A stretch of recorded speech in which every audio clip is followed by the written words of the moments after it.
Cek, cek.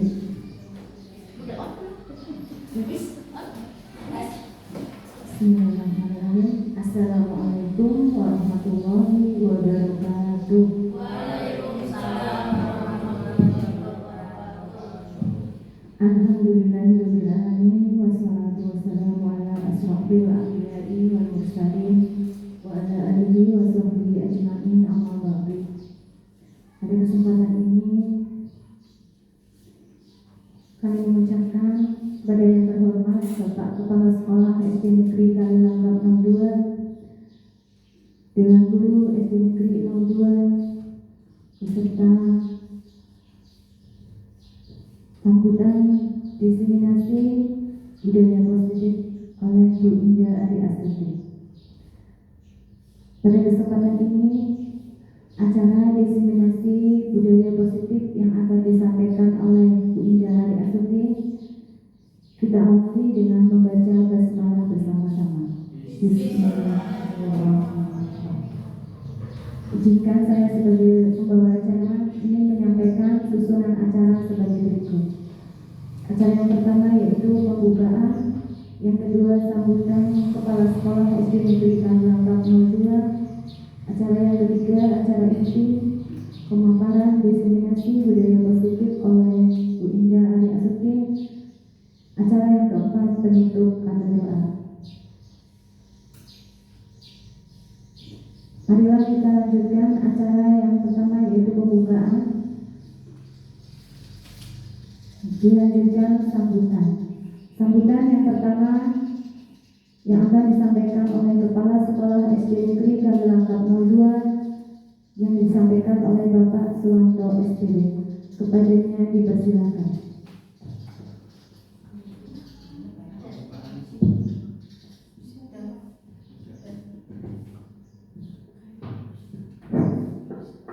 Bismillahirrahmanirrahim. Assalamualaikum warahmatullahi wabarakatuh. Waalaikumsalam warahmatullahi wabarakatuh. Alhamdulillahirabbil alamin wassalatu wassalamu ala asyrofil anbiya'i wal mursalin wa ala alihi wa sahbihi ajma'in. Amma ba'du.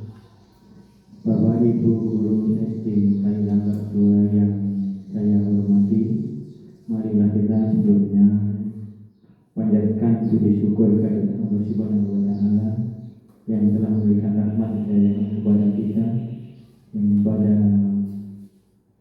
siang hari ini kita masih diberi kesehatan dan bisa melaksanakan tugas kita sehari-hari dalam keadaan baik dan sehat, bisa melaksanakannya.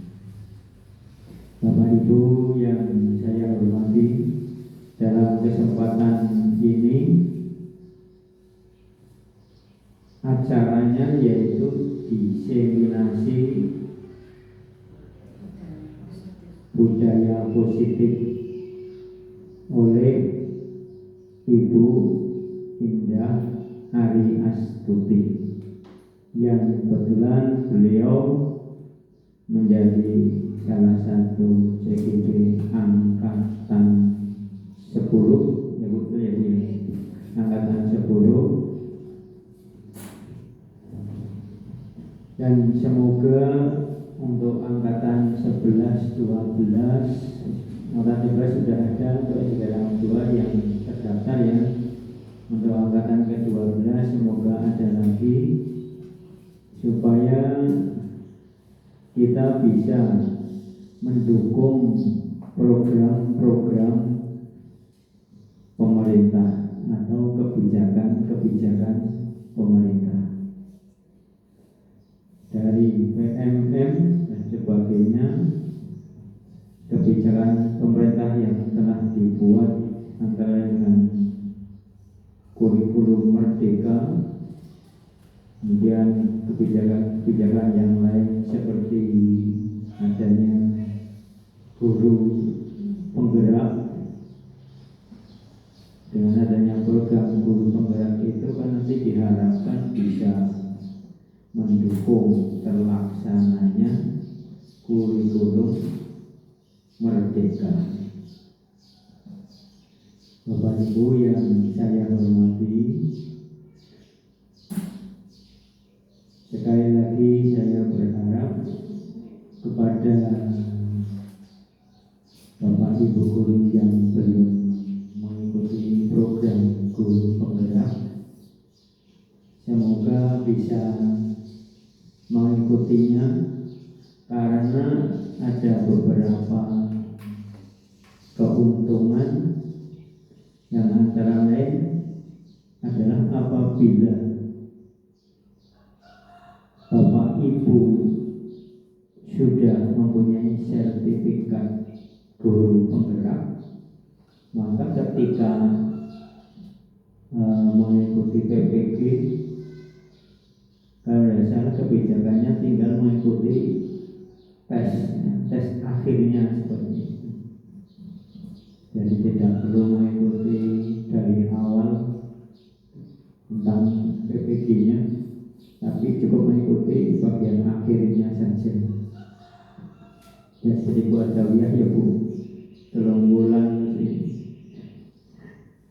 awan bumi rali.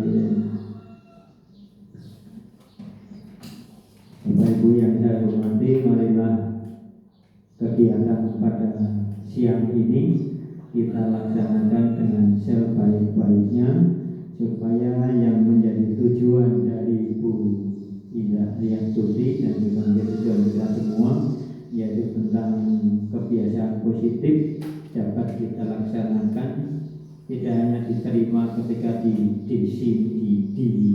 diseminasi, tetapi kita laksanakan untuk hari-hari berikutnya. Saya kira itu saja sekedar sambutan dari saya.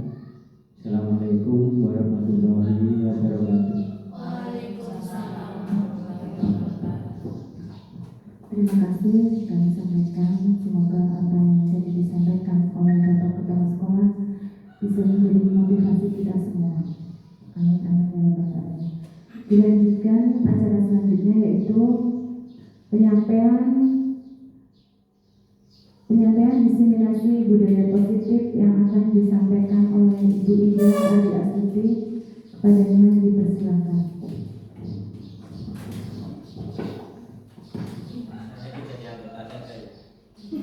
Terima kasih. Bismillahirrahmanirrahim. Assalamualaikum warahmatullahi wabarakatuh.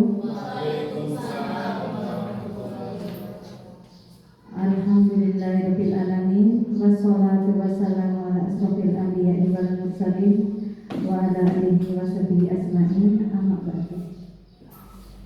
Puji syukur alhamdulillah kita semua di hari ini, siang hari ini masih diberi kenikmatan oleh Allah Subhanahu wa Ta'ala, karena berkat rahmat dan inayahnya kita semua bisa berkumpul bersama dalam keadaan sehat walafiat. Yang terhormat Bapak Kepala Sekolah beserta Bapak Ibu Dewan Guru SD Negeri Kalilangkap 2. Yang pertama, saya ucapkan terima kasih. Berdiri saja ya Bu. Terima kasih pada Bapak dan Ibu Dewan Guru SD Negeri Kalilangkap 2 yang telah meluangkan waktunya kepada saya untuk mengikuti kegiatan diseminasi budaya positif di SD Negeri Kalilangkap 02.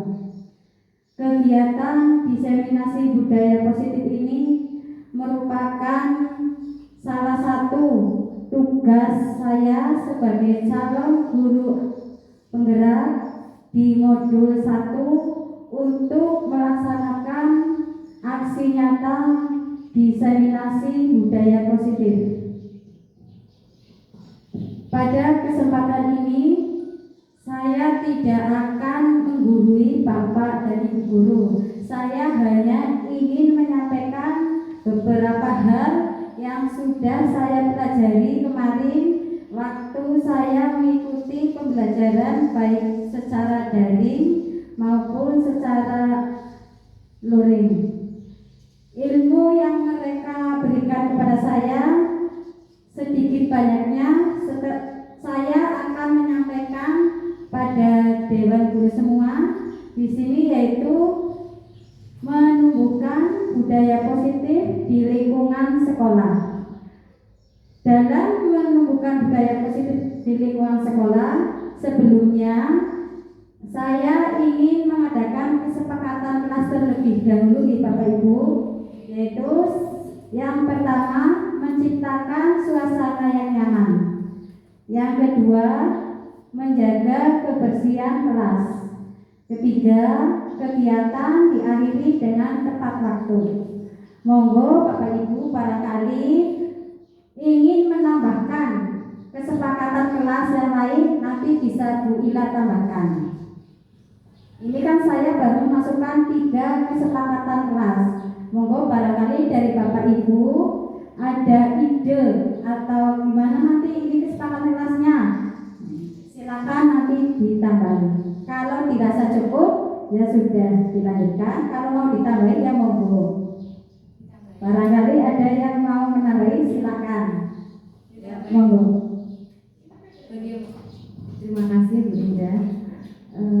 Sedikit tadi menambahkan saja ya, dalam kesepakatan kan berarti keinginan semua teman-teman ya Bu ya. Bagaimana kalau pada saat pelaksanaan ada kita keinginan kita untuk ke belakang, berarti boleh izin ke belakang ya Bu ya. Terima kasih. Terima kasih Bu Ila. Silakan ya kita, silakan Bu Ila ditambahin. Itu TDM ya. Sudah. Berarti kesepakatan yang keempat adalah memperbolehkan izin ke belakang. Terus untuk selanjutnya kesepakatan kelas sudah. Nah, tujuan atau capaian pembelajaran. Dalam pembelajaran ini, capaian pembelajarannya adalah memahami konsep budaya positif yang di dalamnya terdapat konsep perubahan paradigma stimulus respon dan teori kontrol, 3 teori motivasi, perilaku manusia, keyakinan kelas, hukuman dan penghargaan, 5 kebutuhan dasar manusia, 5 posisi kontrol guru, dan segitiga restitusi. Yang kedua, menumbuhkan dan menguatkan karakter positif melalui pembiasaan positif. Jadi nanti pada pertemuan hari ini adalah tujuannya sesuai dengan apa yang telah saya pelajari di modul 1 kemarin. Jadi ini ada beberapa hal yang akan kita bahas pada pagi hari ini. Dilanjutkan. Nah, yang pertama intinya ini, perubahan paradigma belajar. Ya, ini kunci budaya positif.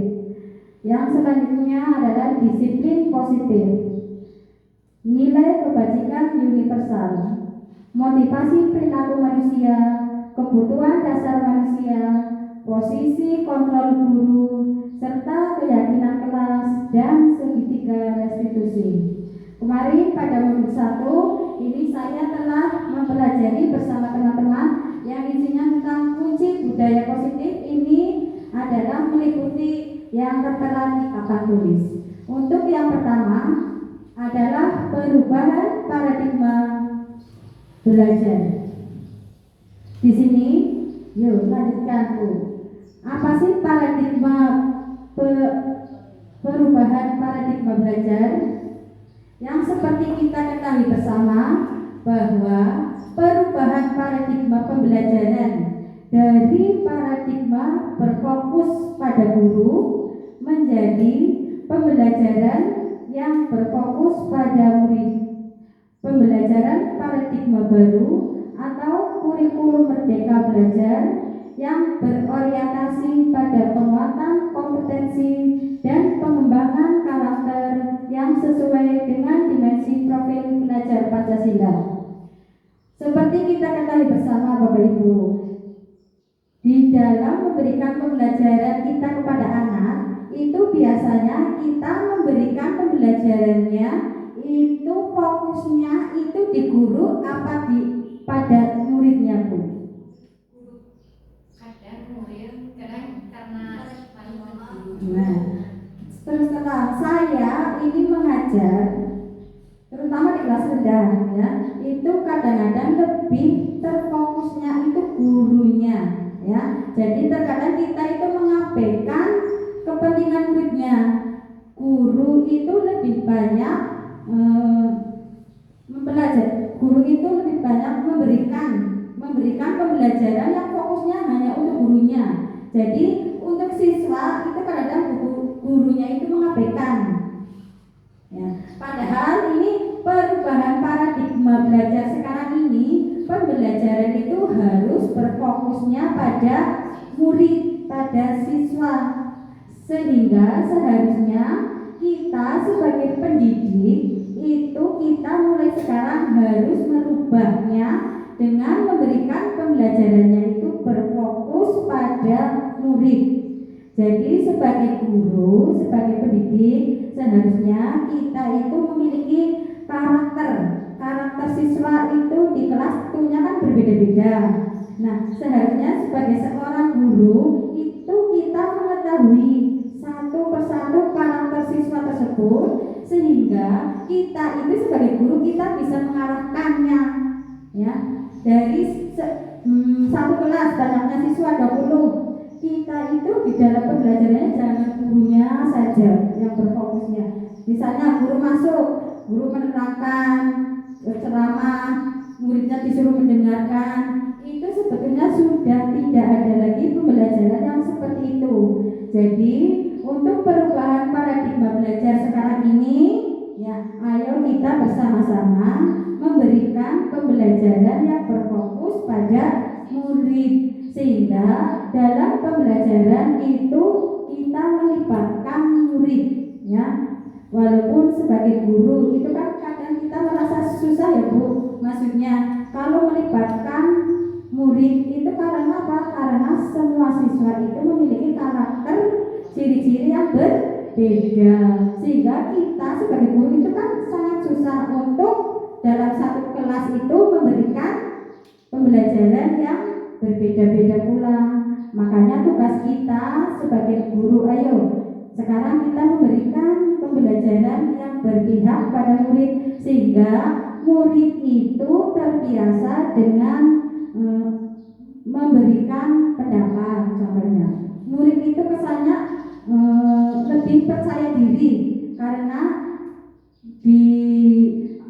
oleh guru itu dibiasakan untuk memberikan pendapat. Jadi jangan gurunya saja yang berbicara di depan, muridnya silakan di belakang ya. Jadi ayolah kita belajar untuk belajar itu memberikan pembelajaran yang berpihak pada murid. Dan sekarang karena menggunakan kurikulum merdeka, berarti kita nanti harus mengikuti paradigma baru dengan menggunakan kurikulum merdeka belajar.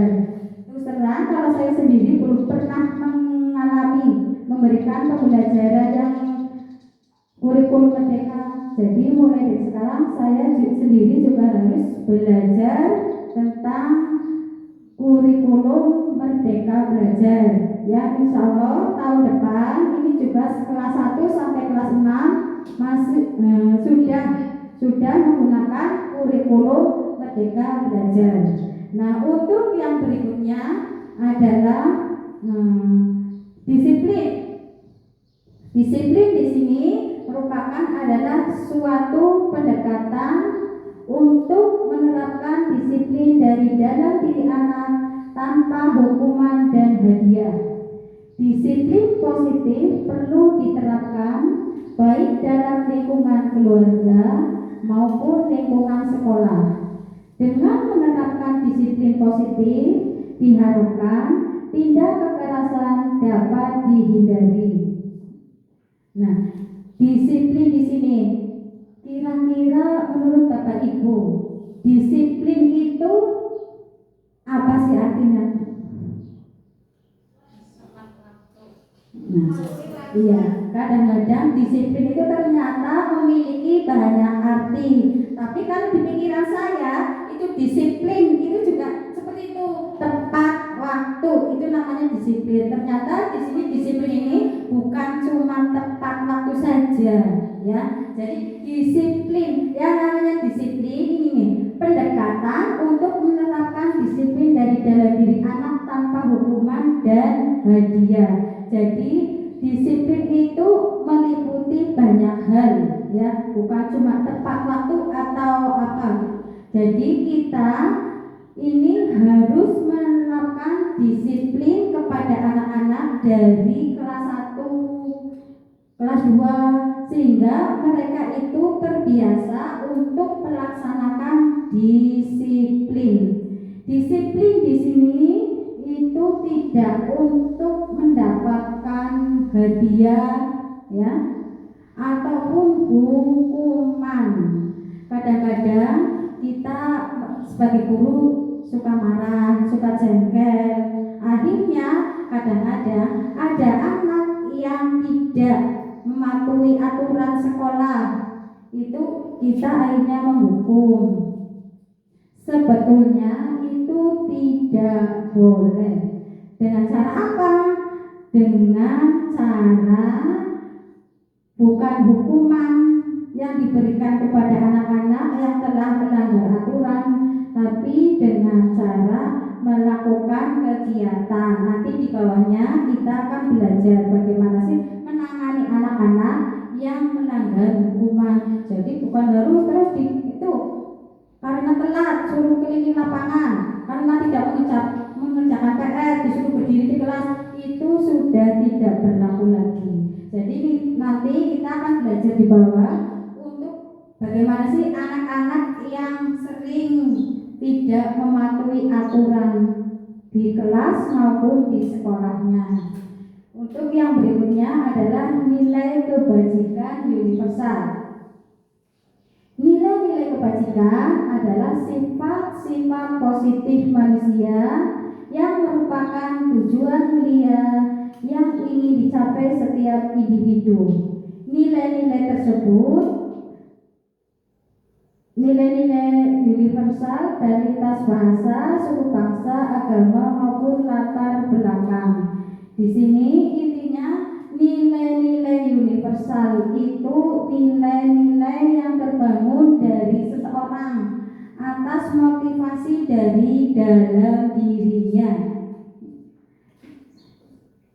sehingga menggerakkan motivasi dari dalam untuk dapat mencapai tujuan mulia yang diinginkan. Jadi kita bisa menanamkan nilai-nilai kebajikan universal. Itu saya yakin guru-guru di sini sudah menanamkan nilai-nilai kebajikan universal dari dahulu. Cuma kita perlu lagi untuk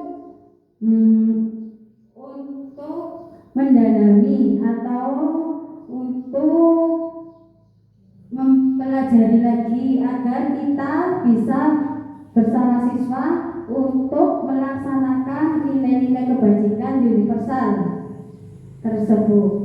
Berikutnya, ini motivasi perilaku manusia. Ini motivasi perilaku manusia itu ada 3. Yang pertama itu untuk menghindari ketidaknyamanan atau hukuman. Kedua, untuk mendapatkan imbalan atau penghargaan dari orang lain. Yang ketiga, untuk menjadi orang yang mereka inginkan dan menghargai diri sendiri dengan nilai-nilai yang mereka percaya. Yang pertama, untuk menghindari ketidaknyamanan atau hukuman. Ini adalah motivasi perilaku manusia yang pertama.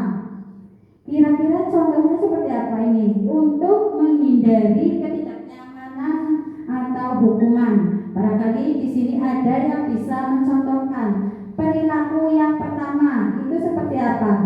Untuk menghindari ketidaknyamanan atau hukuman. Itu perilaku siswa yang bagaimana sih? Yang nomor 1. Barangkali ada yang bisa membantu saya untuk menjawabnya. Yang pertama adalah untuk menghindari ketidaknyamanan atau hukuman. Ada yang bisa mencoba menjawab?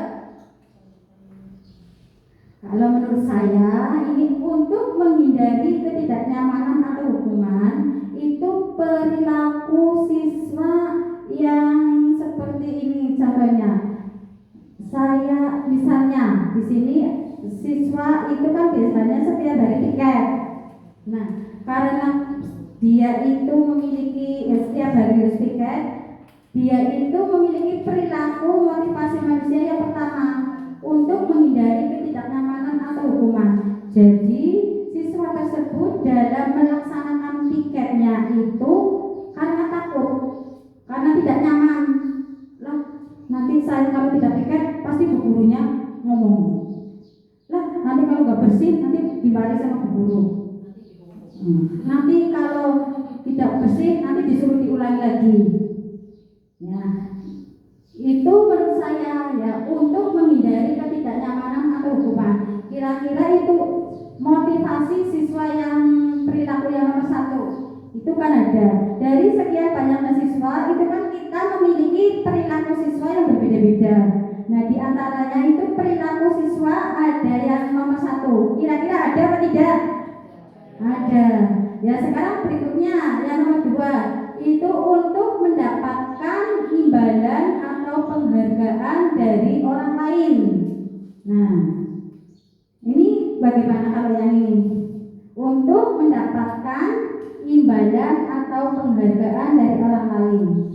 Nah, motivasi perilaku yang seperti ini juga hampir sama dengan yang nomor 1, yaitu kalau anak tiket itu kan sudah seharusnya dilaksanakan, tapi karena mungkin karena malas atau tidak mau mengerjakan, jadi mereka itu mengerjakan tiketnya karena ada pujian dari gurunya atau karena bu gurunya memberikan nanti habis ini kamu diberikan jajan sama bu guru. Nah, itu menurut saya untuk yang nomor 2 itu seperti itu, untuk mendapatkan imbalan atau penghargaan dari orang lain. Ya, jadi mereka itu melaksanakan tugasnya itu dengan tidak sungguh-sungguh. Karena apa? Karena mereka itu bukan dari dalam, merupakan dari luar. Karena ada karena tadi ada gurunya, karena tadi mendapatkan jajan, ya. Jadi itu adalah unsur dari luarnya, bukan dari dalam hatinya. Oh, saya ini harus piket, sudah tanggung jawab saya. Nah, itu untuk yang nomor 2. Berikutnya untuk yang nomor 3 adalah untuk menjadi orang yang mereka inginkan dan menghargai diri sendiri dengan nilai-nilai yang mereka percaya. Yang nomor 3 bagaimana Bapak Ibu? Ya, yang nomor 3 barangkali ada yang mau jawab. Silakan.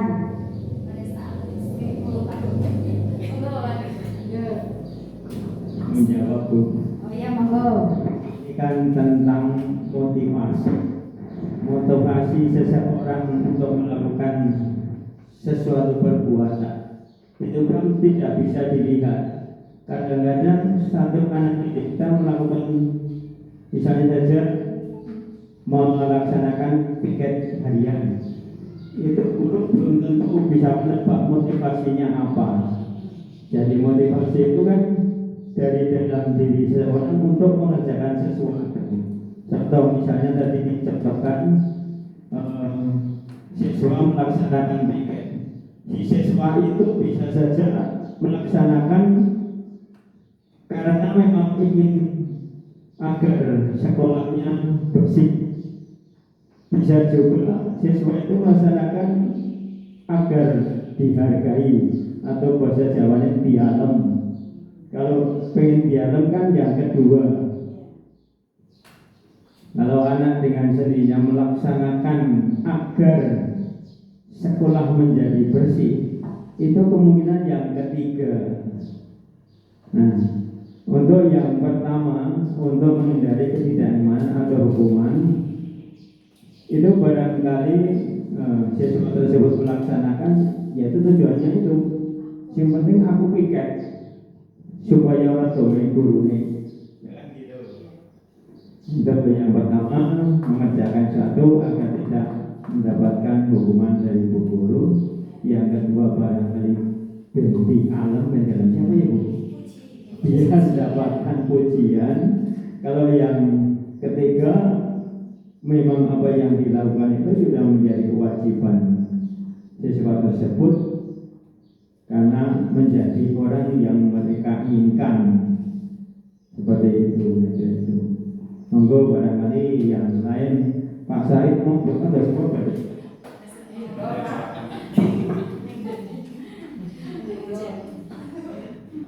Ya, terima kasih Pak Wanto telah memberikan pendapatnya. Jadi dari ketiga ini, Bapak Ibu, kira-kira mana yang harus kita terapkan di sekolah kita? Ya, nomor 1, 2, atau 3?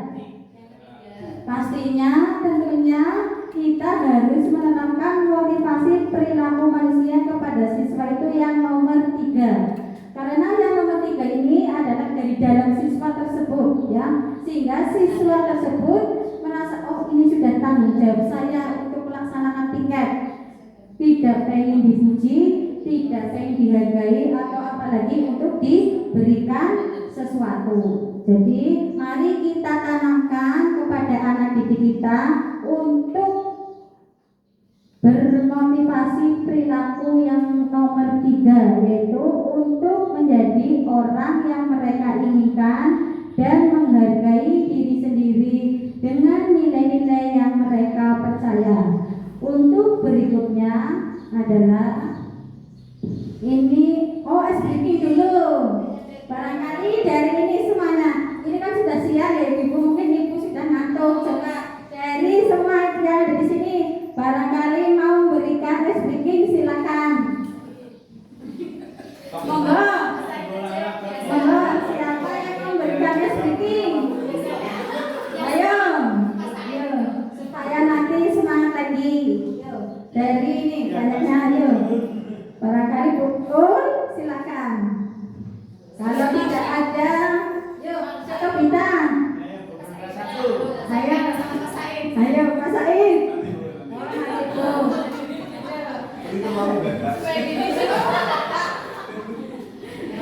Sudah, nanti Bu Rita akan memberikan. Coba sebelum kita, ya kita? Oh enggak jadi. Ya udah, ini es breaking yang sederhana saja dari saya ya Bapak Ibu. Coba. Ya, nggak usah berdiri. Ini segini saja. Ini menggunakan kata clue, ya. Ini bentuknya yang mudah-mudah ya. Biasanya yang banyak lihat di TikTok atau di ini. Ini saja. Ikuti apa yang saya katakan. Jadi nanti Bapak Ibu guru, saya mengatakan apa, silakan diikuti. Apa yang saya katakan silakan Bapak Ibu ikuti. Ya, siap? Coba. Bolu, bolu, bola, bola, bolu, bola. Bolu, bolu, bola, bola, bolu, bola. Coba, Bu Indah.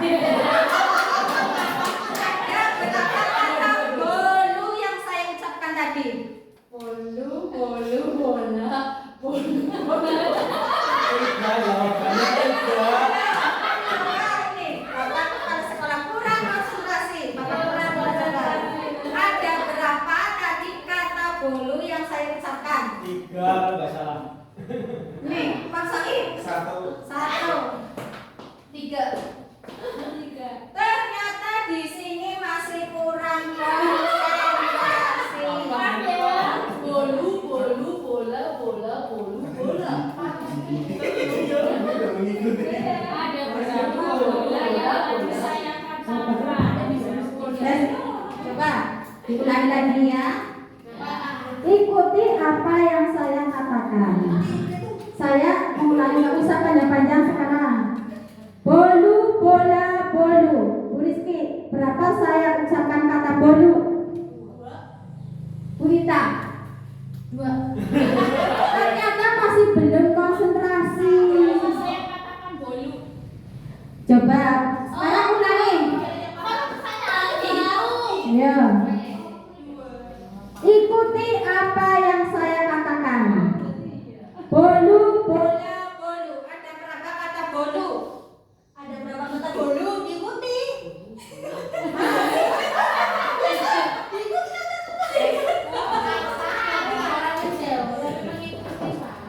Tes.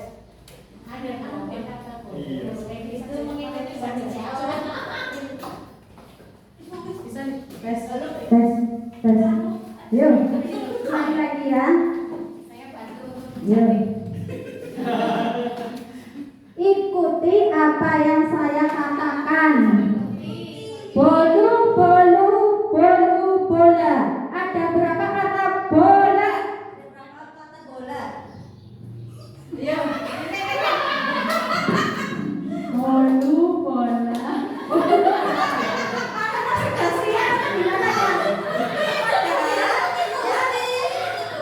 Padahal saya tadi punya nih. Ikuti apa yang saya katakan. Siap? Mulai. Bolu, bolu, bola. Ada berapa kata bola? Bolu, bolu, bola. Ada berapa kata bola? Baru konsentrasi. Tepuk tangan. Tadi kan bilangnya silakan ikuti apa yang saya katakan. Ya bukan disuruh menjawab. Iya. Nah, barangkali yang lainnya mau ngasih memberikan speaking yang lain? Ya? Yang fisik lah, yang fisik kayak berapa? Bilangnya saya nanti belum.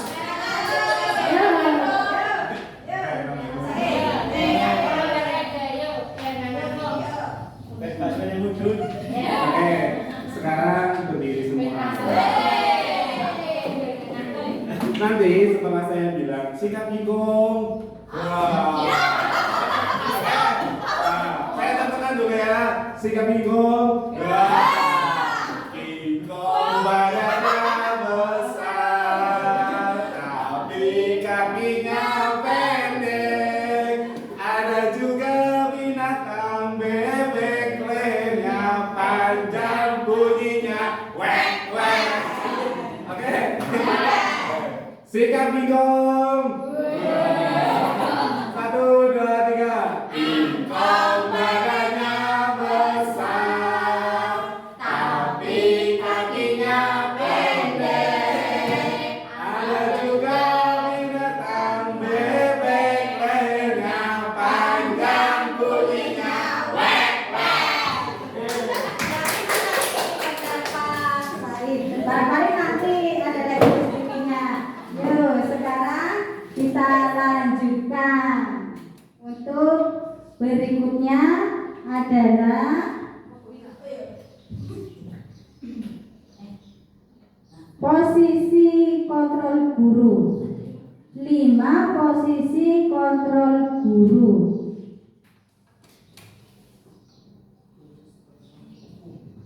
Giessen telah berkesimpulan bahwa terdapat 5 posisi kontrol yang dapat diterapkan seorang guru.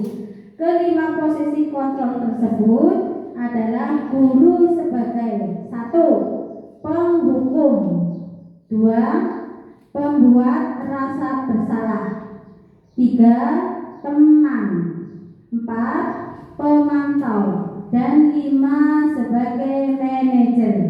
Sebelumnya, dari kelima tersebut kira-kira posisi yang mana yang sering kita terapkan di kelas? 1. Sebagai penghukum, 2. Membuat rasa bersalah, 3. Sebagai teman, 4. Sebagai pemantau, dan yang kelima sebagai manajer. Kira-kira yang mana yang sering kita terapkan di kelas kita masing-masing? Teman, coba ya. Mari kita lihat masing-masing penjelasan dari posisi kontrol tersebut. Nah, ini yang kuning-kuning itu adalah 5 posisi kontrolnya. Yang pertama, sebagai penghukum. Sebagai penghukum, ini contoh perbuatannya seperti ini. Menghardik atau menunjuk-nunjuk, menyakiti atau menyindir. Kita sebagai seorang guru sebaiknya boleh apa tidak kita sebagai penghukum di posisi kontrol penghukum? Tidak boleh. Tapi karena kadang kita marah, kita gimana ya? Ya akhirnya kita berbuat menghardik, terus menyakiti. Ya. Karena apa? Perbuatan anak tersebut kadang-kadang sudah di luar nalar kita. Yang ini berkutuk guru berkata, ini contohnya. Contoh sebagai penghukum. Kalau kamu tidak melakukannya, awas ya nanti rasakan. Awas nanti kamu. Nah itu adalah contoh perbuatan guru yang sebagai penghukum. Yang berikutnya adalah pembuat orang merasa bersalah. Di sini guru berceramah dan mengatakan seharusnya atau ibu kecewa. Contoh kalimatnya, kamu seharusnya. Kamu sudah tahu, ibu telah berkali-kali mengatakannya. Nah itu adalah contoh pembuat orang merasa bersalah. Kadang kita lupa atau di luar kesadaran kita sering mengucapkan pada anak didik kita, seharusnya kamu tadi malam belajar. Itu seharusnya itu tidak boleh. Ya. Yang ketiga adalah sebagai teman. Di sini membuatkan alasan-alasan untuk muridnya. Jadi kita ini di sini sebagai teman. Ayolah lakukan demi ibu. Masa kamu tidak mau? Ingat, tidak, ibu pernah bantu apa? Itu adalah posisi kontrol sebagai teman. Yang keempat sebagai pemantau, menghitung dan mengukur. Contoh guru berkata, apa peraturannya? Terus yang terakhir sebagai manajer, mengajukan pertanyaan-pertanyaan. Misalnya apa yang kita yakini? Nah itu adalah 5 posisi kontrol guru. Dari kelima posisi kontrol guru ini sebaiknya kita sebagai pendidik itu kita mengambil posisi yang mana? Yang nomor berapa? Yang nomor berapa? Ada penghukum, ada pembuat orang merasa bersalah, ada teman, ada pemantau, ada manajer. Apa?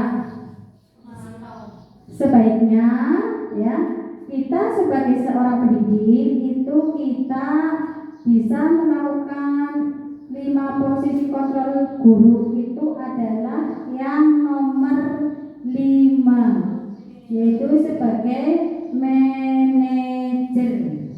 Di sini sebagai manajer nanti ada hubungannya dengan segitiga restitusi yang terakhir nanti. Apa sih posisi kontrol guru itu sebagai manajer? Berarti kalau posisi kontrol guru sebagai manajer, di sini kita itu benar-benar menjadi guru yang teladan, yang tidak pernah marah ataupun jengkel kepada anak didiknya. Tapi kadang-kadang kita sabarannya terbatas ya Bu, sehingga apalagi ini yang menghadapi ini yang contohnya di kelas-kelas tinggi yang kemarin ada kan anak-anak yang di luar batas nakalnya, maka kita lakukan sebagai posisi kontrol yang mana?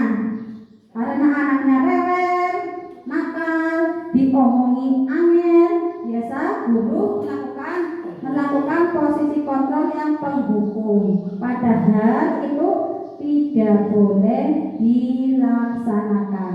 Kita sebagai pendidik kita harus mengambil posisi kontrol yang manajer. Sekarang berikutnya adalah kegiatan keyakinan kelas. Ini keyakinan kelas. Ada pertanyaannya, mengapa keyakinan kelas bukan peraturan kelas saja? Tentunya di sini di kelasnya masing-masing itu sudah ada peraturannya nih Bapak Ibu. Nah, kenapa sih kok adanya keyakinan kelas sekarang bukan peraturan kelas lagi? Dan sekarang tidak boleh ada peraturan. Ada. Hanya keyakinan.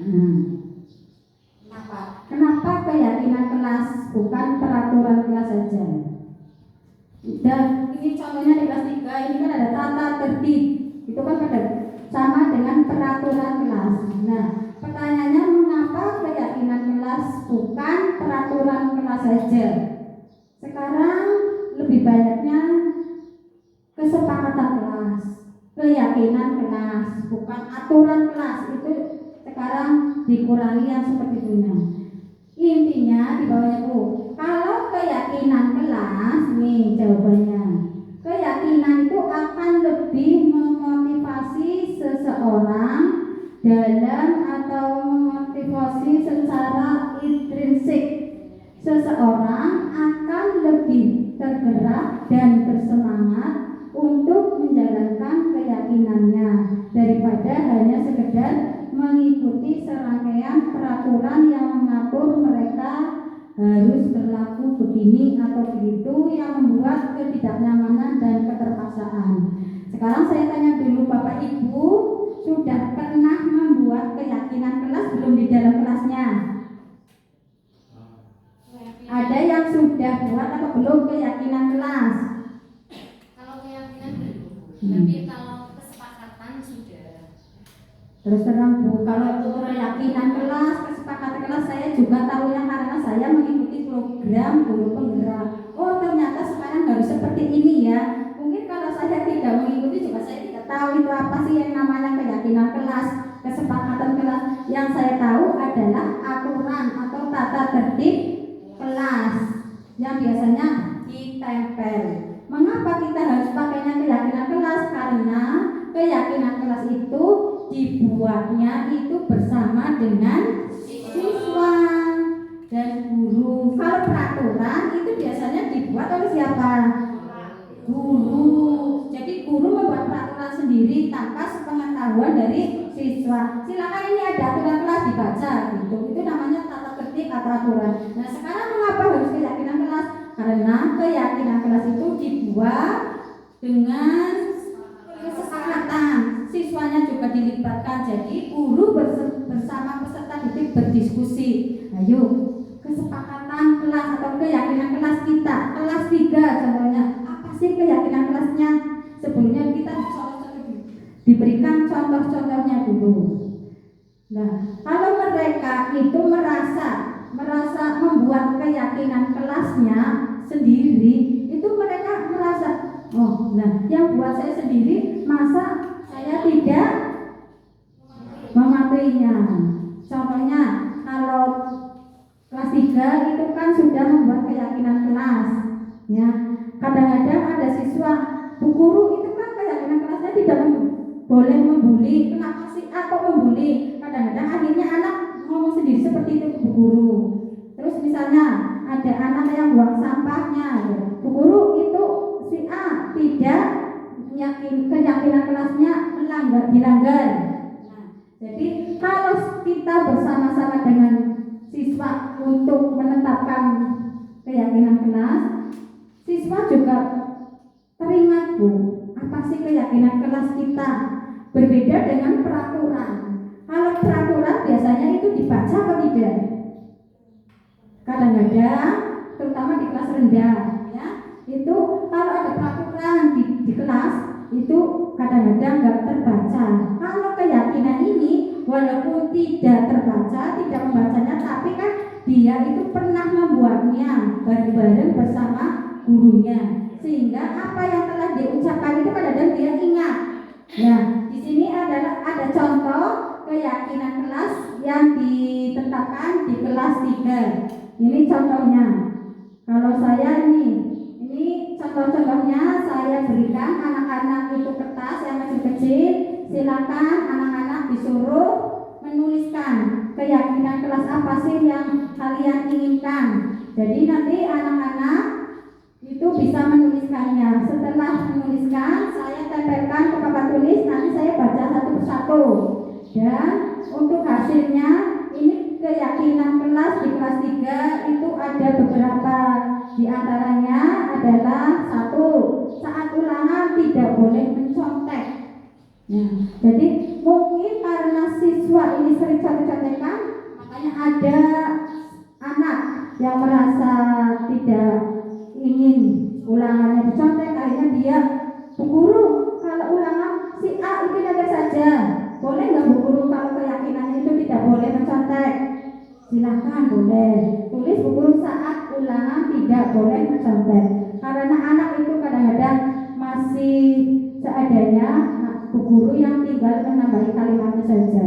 Silakan anak-anak biarkan saja untuk menulis keyakinan kelasnya masing-masing. Terus yang kedua, tidak boleh saling membuli. Nomor 3, melaksanakan tiket. 4, tidak boleh gaduh saat tidak ada guru. Ini kemarin karena kemungkinan kalau ditinggal sama gurunya kadang-kadang kelas terus ribut. Jadi mungkin ada anak kemarin sih menulisnya tidak boleh berisik. Tapi kayaknya kalau diambil keyakinan kelas tidak boleh berisik, kayaknya gimana? Saya ganti dengan tidak boleh gaduh saat tidak ada guru. Terus kemarin juga ada yang membuang hasil sobekan kertas di dalam kelas. Akhirnya ada keyakinan kelas untuk menjaga kebersihan kelas. Yang nomor 6-nya adalah saling menghargai. Monggo Bapak Ibu, kita bersama-sama untuk membuat keyakinan kelas di kelasnya masing-masing, agar mereka itu karena merasa membuat, jadi oh ya kemarin saya buat ini, jadi mereka itu lebih dekat. Yang 5 adalah 5 kebutuhan dasar manusia. Yang pertama adalah kebutuhan untuk bertahan hidup. 2, kasih sayang dan rasa diterima. 3, kebebasan. 4, kesenangan. 5, penguasaan. Ini adalah 5 kebutuhan dasar hidup. Yang pertama adalah kebutuhan untuk bertahan hidup. Yang kedua, kasih sayang dan rasa diterima. 3, kebebasan, kesenangan, dan penguasaan.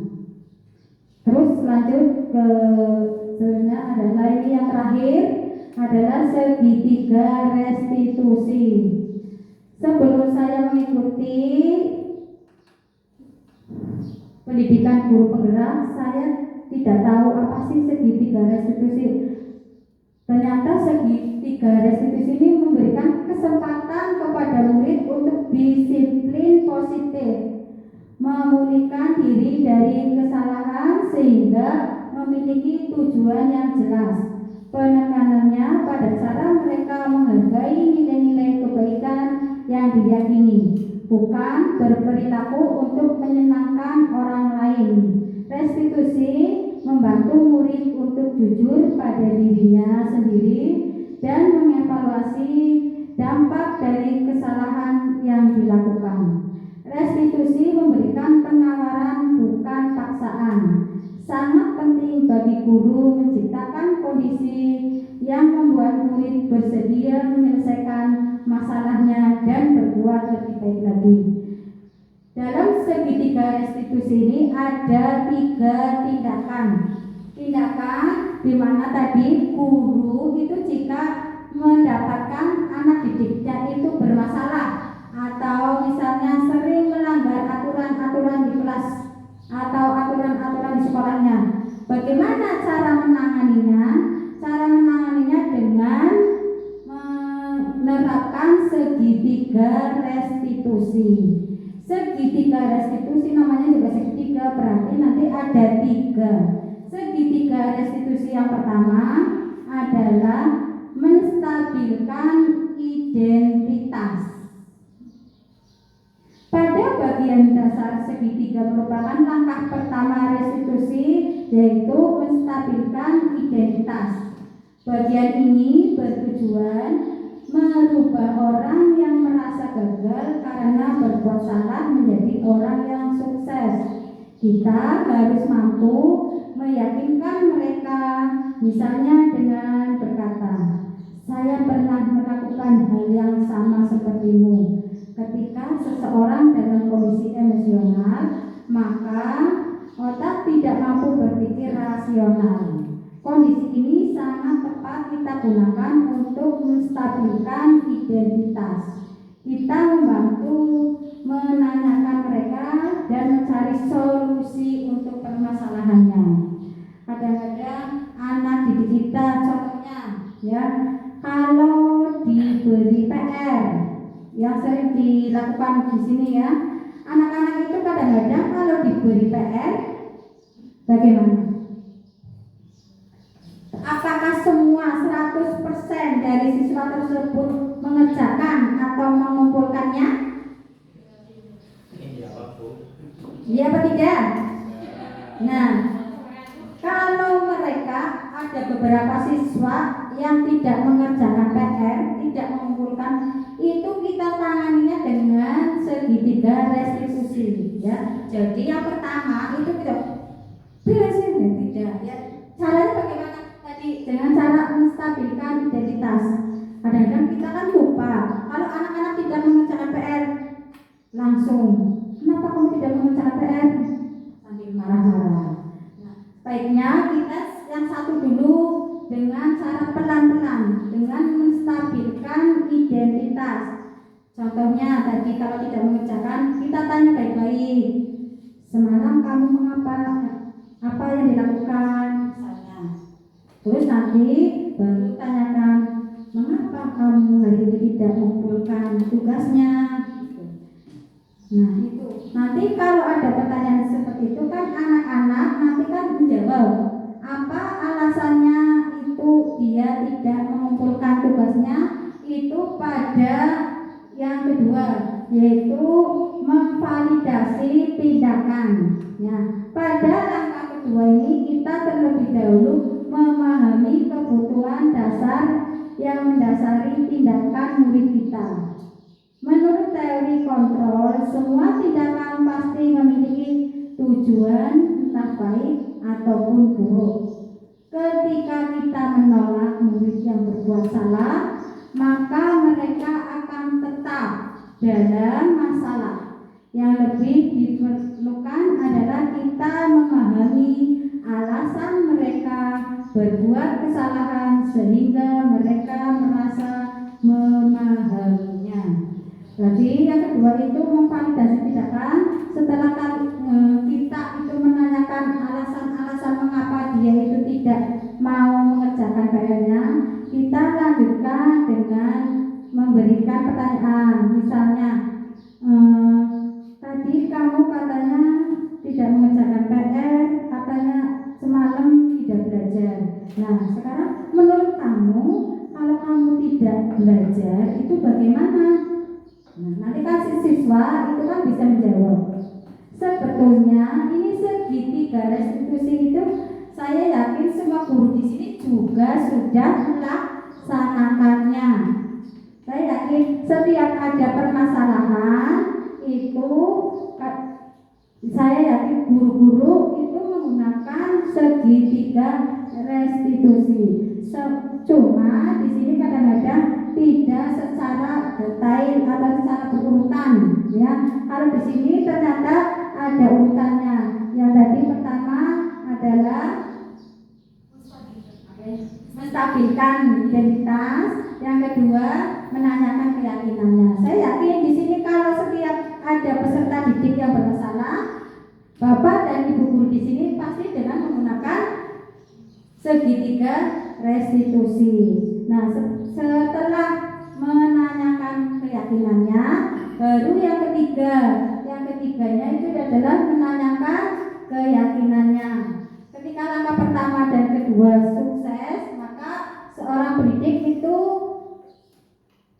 melanjutkannya dengan keyakinan, menanyakan keyakinan. Ya, misalnya Ahmad, kalau kamu tadi seterusnya tidak mengerjakan PR, terus bagaimana? Apakah perbuatan tersebut perlu dilanjutkan atau kamu bagaimana? Gitu. Jadi di sini guru terus menindaklanjuti perbuatan anak-anak tersebut yang telah melanggar aturannya dengan menyatakan keyakinan. Misalnya, contohnya, coba Ahmad, kalau kamu tidak mengerjakan lagi PR akan berguru hukum. Nah, itu adalah contoh yang tidak bagus. Kita harus pelan-pelan memberikan segitiga restitusi itu dengan pertanyaan-pertanyaan yang dikiranya untuk siswa itu tidak menyinggung, sehingga siswa itu merasa tidak akan mengulangi lagi perbuatannya.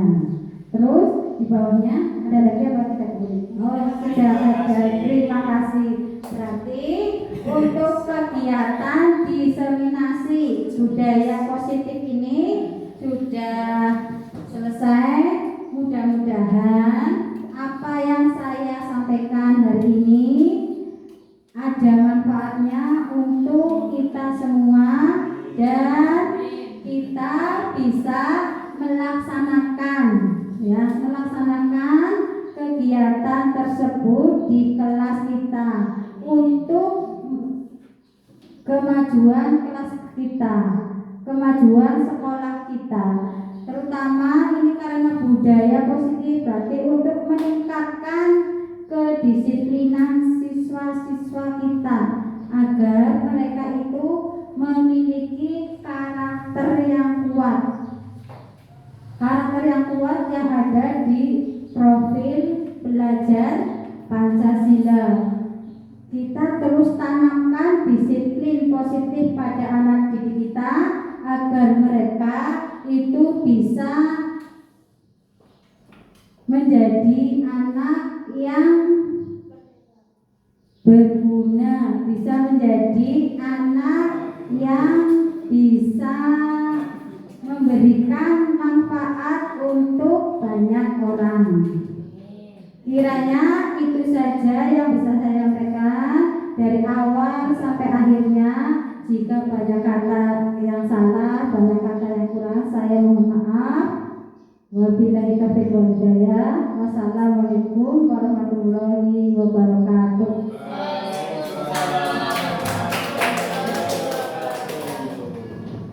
Waalaikumsalam warahmatullahi wabarakatuh. Terima kasih untuk pemaparannya Bu Ida. Tepuk tangan sekali lagi teman-teman untuk Bu Ida.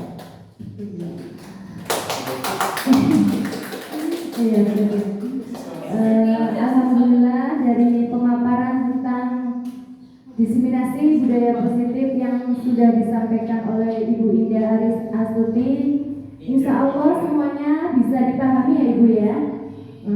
Dan semoga apa yang tadi disampaikan oleh teman kita Bu Indah Aris Astuti itu bisa kita praktekkan, bisa kita terapkan dalam mengajar, di mana seorang guru itu dibiasakan untuk melaksanakan kegiatan pembelajaran yang selalu berpihak pada murid ya Bu ya. Jadi sekarang insya Allah dengan adanya pemaparan budaya positif ini kita akan berusaha semampu kita, sebisa kita dalam melaksanakannya dalam pembelajaran. Terima kasih atas ilmunya Bu Indah. Dilanjutkan acara terakhir yaitu penutup. Marilah kita tutup acara ini dengan mengucapkan Alhamdulillahirabbil alamin.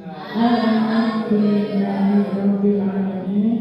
Terima kasih. Saya sebagai pembawa acara mohon maaf apabila banyak sekali kata-kata yang kurang tepat.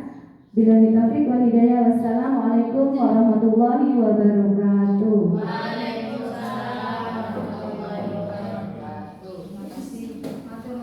Terima kasih atas waktunya Bapak Ibu. Sama-sama.